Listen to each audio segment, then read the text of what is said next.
Появились новые сведения о лагерях перевоспитания, в которых содержатся свыше 3 миллионов уйгуров, казахов и других тюрков, составляющих коренное население Восточного Туркестана. Сотрудники иностранных информационных источников провели интервью с 3 китайцами, которые принимали участие в строительстве концентрационных лагерей. Один из работников, которого зовут Ян, предоставил подробную информацию о лагерях. Лагерь окружен стенами высотой в 4 метра, над которыми протянута двухслойная колючая проволока с электричеством высотой от 3 до 4 метров. В каждом углу стоят наблюдательные вышки. На окнах железные решетки.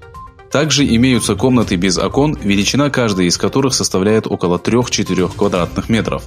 Комнаты оборудованы 2 камерами безопасности, способными вести наблюдение под углом в 360 градусов. Каждое слово, произнесенное узником, записывается. Камеры наблюдения есть даже в ванной. Смесители в душевых обычно используются железные, однако они были заменены для того, чтобы предотвратить попытки суицида или нападения на сотрудников лагерей. Ян сообщил, что только в одном районе Восточного Туркестана на оборудование лагеря системами наблюдения было потрачено около $6 миллионов.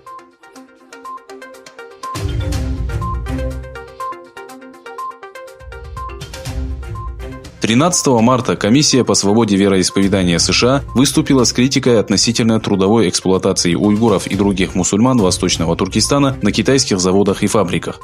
В заявлении содержалась информация о законопроекте, названном «Предотвращение принудительного труда уйгуров», который должен быть одобрен американским Конгрессом. В заявлении также цитировались слова сенаторов Джима МакГоверна и Марко Рубио, к мнению которых присоединился и глава комиссии Гюри Байер.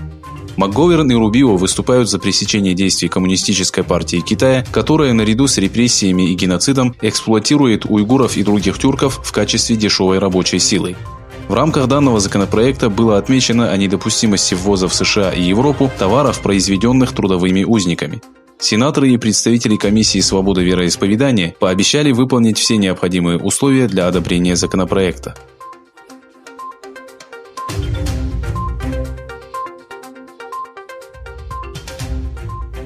Президент США дал новое название коронавирусу, который привел к застою по всему миру. Подчеркнув, что правительство поддержит отечественную индустрию, Трамп назвал коронавирус китайским вирусом. С другой стороны, стало известно о проведении первых испытаний вакцины в научно-исследовательском институте Кайзера, расположенном в Сиэтле. Специалисты сообщили, что окончательное заявление будет сделано после детального исследования эффективности и безопасности вакцины. Доктор Энтони Фаучи из Национального института здравоохранения США сообщил, что для введения повсеместного использования вакцины потребуется от 12 до 18 месяцев. В свою очередь, вчера лидеры США, Канады, Франции, Германии, Италии, Японии и Великобритании сообщили о проведении совместной работы по борьбе с эпидемией коронавируса.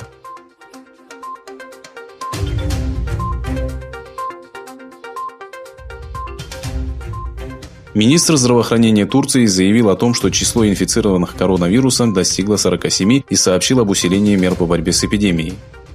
На своей странице в Твиттере Фахриддин Коджа сообщил о регистрации 29 новых случаев, общее количество которых составило 47. Министр заявил, что сегодня вечером будут приостановлены авиарейсы в Англию, Швейцарию, Саудовскую Аравию, Египет, Индию и Объединенные Арабские Эмираты. Таким образом, количество направлений, по которым были отменены рейсы, составило 20. Выступая после заседания научного комитета, которое прошло в Анкаре, Фахриддин Коджа призвал граждан не обращать внимания на ложную информацию и слухи, распространяемые в интернете.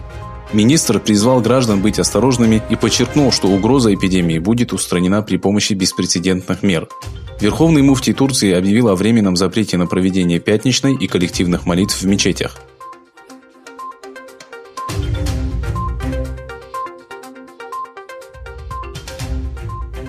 Вместо Биньямина Нетаньяху задачу создания нового коалиционного правительства президент Израиля поручил Бенни Гансу, которого поддерживают депутаты из Объединенного арабского списка, сформированного партиями, представляющими палестинцев, являющихся гражданами Израиля.